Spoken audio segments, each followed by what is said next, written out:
Imagine कीजिए ये bag आपकी बॉडी है और ये जो कंचे हैं ये आपके बॉडी में जान। जब तक ये जान आपकी बॉडी में है तब तक आप जिंदा हैं, लेकिन समय के साथ साथ बॉडी में कई बार बीमारी आ जाती है और कई बार बीमारी इतनी बड़ी हो जाती है जिससे जान निकलने का खतरा बन जाता है। ऐसे में आप ट्रीटमेंट कराते हैं, इलाज कराते हैं, उस बीमारी को ख़त्म करने के लिए रिपेयर कराते हैं। और कई बार आप देखते हैं कि इलाज के बावजूद भी पेशेंट की जान चली गई, बल्कि इलाज के दौरान ही पेशेंट की जान चली गई।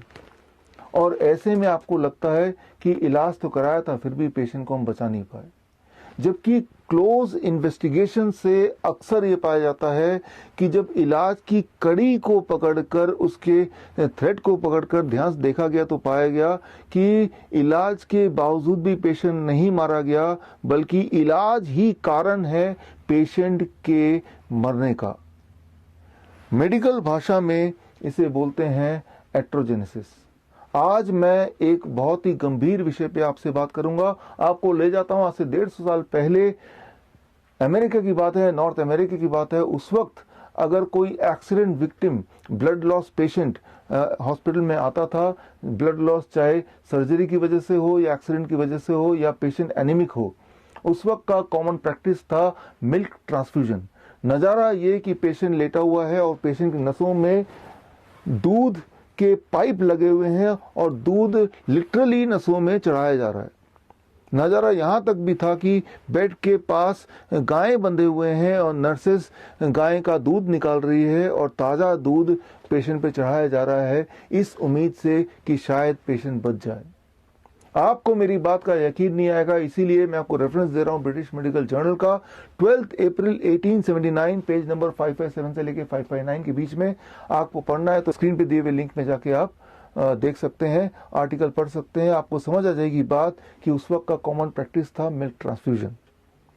और नतीजा क्या? वही नतीजा जो एक्सपेक्टेड है कि पेशेंट की मृत्यु हो जाती। और डॉक्टर्स इस सोच में रहते कि हमने तो दूध चढ़ा के भी देख लिया फिर भी पेशेंट मारा गया। और कई सारे ट्रायल्स होते रहे, कई सारे एक्सपेरिमेंट होते रहे और कई सारे नियम भी बनते रहे। एक वियर्ड नियम ये भी था कि अगर वो लड़का है विक्टिम पेशेंट तो गाय या भैंस का दूध चढ़ाया जाएगा, और लड़की है या बच्चा है तो बकरी का दूध। या एक ट्रायल का नतीजा ये भी था कि अगर 1 लीटर दूध चढ़ाया गया तो जल्दी मौत होती है, या आधे लीटर से कम दूध अगर चढ़ाया जाए तो जिंदगी थोड़ी देर तक रहती है। और फाइनली उन्होंने कंक्लूड किया कि आधे लीटर से कम दूध चढ़ाना ही ठीक रहेगा। करते करते 50 साल निकाल दिए डॉक्टरों ने ये समझने के लिए कि दूध चढ़ाने के बावजूद भी मृत्यु नहीं हो रही है, बल्कि दूध चढ़ाने की वजह से मृत्यु हो रही है। और इसके साथ ही मिल्क ट्रांसफ्यूजन का जो प्रैक्टिस था वो हमेशा के लिए खत्म हो गया और उसकी जगह आ गया what is now known as blood transfusion.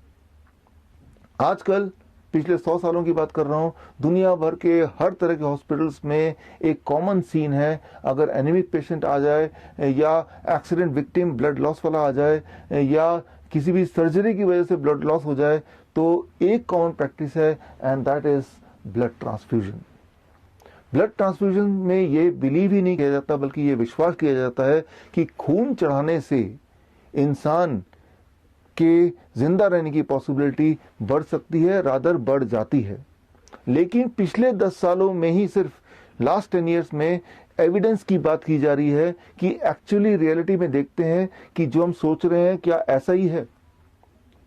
पिछले 10 सालों में बहुत सारे आंकड़े कलेक्ट किए गए, बहुत सारे रैंडमाइज कंट्रोल ट्रायल हुए, बहुत सारे मेटाएनालिसिस सामने आए, और वो सारे ट्रायल्स का नतीजा सिर्फ एक। मान लीजिए 2 पेशेंट हैं, दोनों की स्थिति एक जैसी गंभीर है, दोनों का ब्लड लॉस एक जैसा है, और एक को खून चढ़ाया गया और एक को खून किसी कारणवश नहीं चढ़ाया गया। हर बार ये पाया गया कि जिन पेशेंट्स को खून चढ़ाया गया उन पेशेंट्स के मृत्यु की चांसेस लगभग डबल है, 2 गुना। आप सोच रहे होंगे कि अगर ब्लड ट्रांसफ्यूजन से मृत्यु दर बढ़ जाता है, मोर्टेलिटी रेट बढ़ती है, मॉर्बिडिटी बढ़ती है, तो ये आज भी प्रैक्टिस में क्यों है? इसके लिए आप गौर कीजिए स्क्रीन में दिए हुए रिपोर्ट को। रिपोर्ट है AABB का, यानी कि American association of blood bank. जिन्होंने ये बीड़ा उठाया है कि वो प्रोटोकॉल बनाएंगे, गाइडलाइन बनाएंगे, रिकमेंडेशन बनाएंगे। उनके रिकमेंडेशन देखिए, 4 रिकमेंडेशन स्क्रीन पे हैं। इनमें से रिकमेंडेशन 2, 3, 4 की बात करते हैं। इन तीनों रिकमेंडेशन के लास्ट लाइन को देखिए, मैंने हाईलाइट किया है। लास्ट लाइन क्या है? Weak evidences, weak recommendation, uncertain recommendation, low quality evidences, very low quality evidences. बोलने का मतलब ये है, उन्होंने प्रोटोकॉल तो बना दिया, नियम बना दिया, गाइडलाइन बना दिया, लेकिन बोलना वो चाह रहे हैं इस गाइडलाइन के लिए सबूत कोई ठोस नहीं है, बल्कि सबूत ही नहीं है। सिर्फ रिकमेंडेशन 1 के नीचे लास्ट लाइन पे लिखा है स्ट्रॉन्ग रिकमेंडेशन, स्ट्रॉन्ग एविडेंसेस।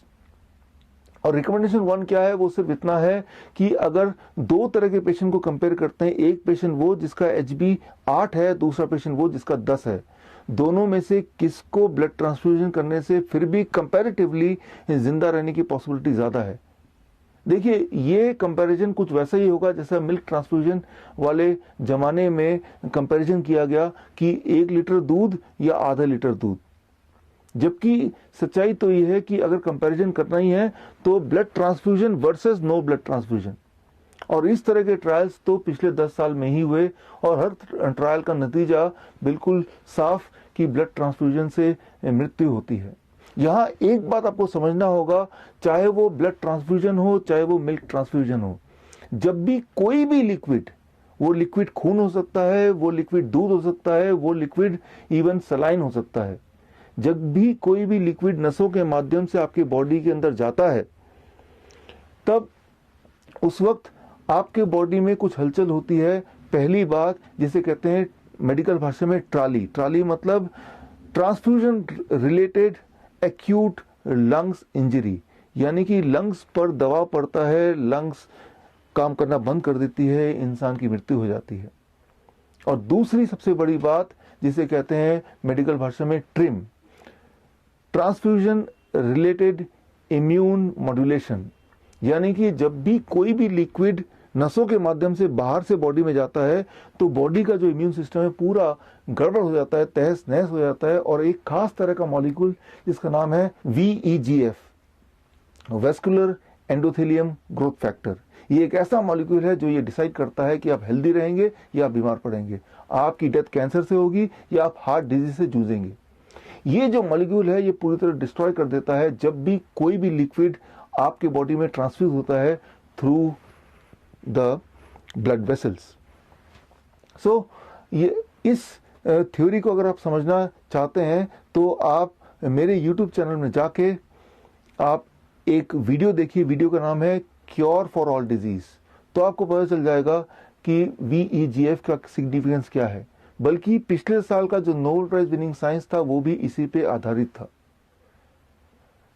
हर साल पूरे दुनिया में हजारों ब्लड डोनेशन कैंप्स लगते हैं और कैंप के माध्यम से 85 मिलियन यूनिट से लेके 100 मिलियन यूनिट तक ब्लड कलेक्ट किया जाता है। लगभग 10 ओलंपिक साइज के स्विमिंग पूल के बराबर अमाउंट का, मतलब 10 ओलंपिक साइज के स्विमिंग पूल को अगर ब्लड से भर दें तो जितना खून होगा इतना खून डोनेशन के नाम से, ब्लड डोनेशन के नाम पे कलेक्ट किया जाता है।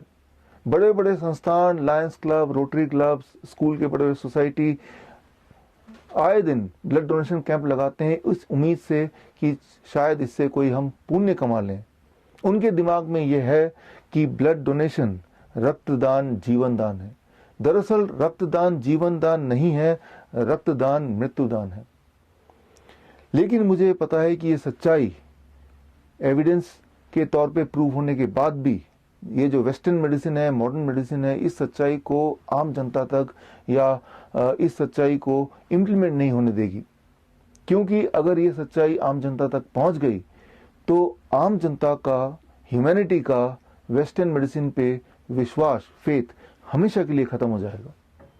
और वेस्टर्न मेडिसिन, मॉडर्न मेडिसिन का इन्फ्लुएंस मीडिया पे, यहाँ तक कि यूट्यूब जैसे सोशल मीडिया पे इतना इन्फ्लुएंस है कि ये वीडियो मुझे आपको व्हाट्सएप के थ्रू प्राइवेटली भेजना पड़ रहा है। अगर आप रियल मायने में पुण्य कमाना चाहते हैं तो सिर्फ एक काम मुझे लगता है हमें करना चाहिए, सच्चाई उन लोगों तक पहुंचाना चाहिए जिनको इनकी सबसे ज्यादा जरूरत है। इस वीडियो के माध्यम से मैं आपको बताना चाहूंगा 7 अप्रैल 2020 यानी कि वर्ल्ड हेल्थ डे पे मैं अपनी किताब लॉन्च कर रहा हूं। किताब का नाम है किल्ड बाय ब्लड डोनेशन। ये किताब की लॉन्चिंग एक प्रेस कॉन्फ्रेंस के माध्यम से होगी दिल्ली प्रेस क्लब में 7 अप्रैल को।